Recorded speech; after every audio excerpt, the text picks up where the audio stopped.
ঘুম থেকে উঠে দেখছি আমাদের গ্রামের অবস্থা খুবই ভয়ানক হয়ে আছে। চারিদিকে এত জল, এত বন্যা এসেছে হঠাৎ করে এরকম হয়ে যাবে। গত ৫০ বছরেও কেউ ভাবতে পারেনি। ৫০ বছরেও এরকম বন্যা হয়নি। সবাই আরকি সেটাই বলছে। এত পরিমাণে জল বেড়েছে, নদীর জল তোমরা তো এর আগে আমাদের এই বাঁধের ভিডিও তোমাদের সঙ্গেও শেয়ার করেছিলাম। তোমরা দেখেছো কতটা পরিমাণে আমাদের এই বাঁধটা কতটা পরিমাণে উঁচু ছিল। আর এখন এত পরিমাণে জল জমেছে, সাইডে এত পরিমাণে জল জমেছে, পুরো বাঁধের একদম লেভেল হয়ে গেছে। দেখতেই পাচ্ছ পুরো ভয়ানক অবস্থায় আছি। আর এই বাঁধ কিন্তু ভেঙে আমাদের গ্রামে জল ঢুকে আসছে। আর কিছুক্ষণের অপেক্ষা, এই বাঁধ যদি একবার ভেঙে সেরকম অবস্থায় চলে আসে তো আমাদের গ্রাম পুরো ডুবে যাবে। প্রচণ্ড ভয়ানক অবস্থায় আছি। দেখা যাক কি হয়। আপাতত বাঁধের কাজ চলছে, বাঁধ ঠিক করা হচ্ছে।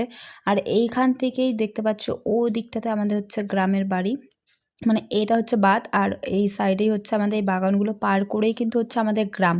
তো এই বাঁধ যদি একবার ভেঙে যায় তো এই যে দেখো এই ছোট ছোট ঘরগুলো দেখা যাচ্ছে, এখানে হচ্ছে আমাদের গ্রামটা পুরো একদম ভেসে যাবে জলে। যেহেতু এই জলের ভয়ানক অবস্থায় আছি, তার উপরে আরও ভয়ানক ঘটনা, গ্রামে বন্য জীবজন্তু ঢুকে যাচ্ছে।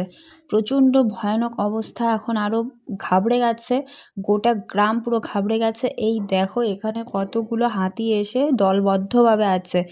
এত পরিমাণে চারিদিকে জল বেড়েছে, বন্য জীবজন্তুগুলো এখন গ্রামে ঢুকে যাচ্ছে। দেখতে পাচ্ছ এখানে কতগুলো হাতি। এই হাতিগুলো একবার যদি গ্রামে ঢুকবে বুঝতেই পারছো কী অবস্থা হবে।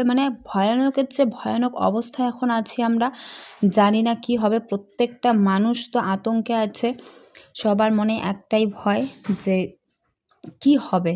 দেখতেই পাচ্ছ প্রচণ্ড গ্রামের সমস্ত লোক এক জায়গায় এসে সবাই দলবদ্ধ হয়ে আমরা আছি। এই অবস্থায় সবাই কিন্তু একসঙ্গে থাকার খুবই প্রয়োজন, কারণ কখন কি হবে সেটা জানি না। সবটা ভগবানের উপর ভরসা করে আছি।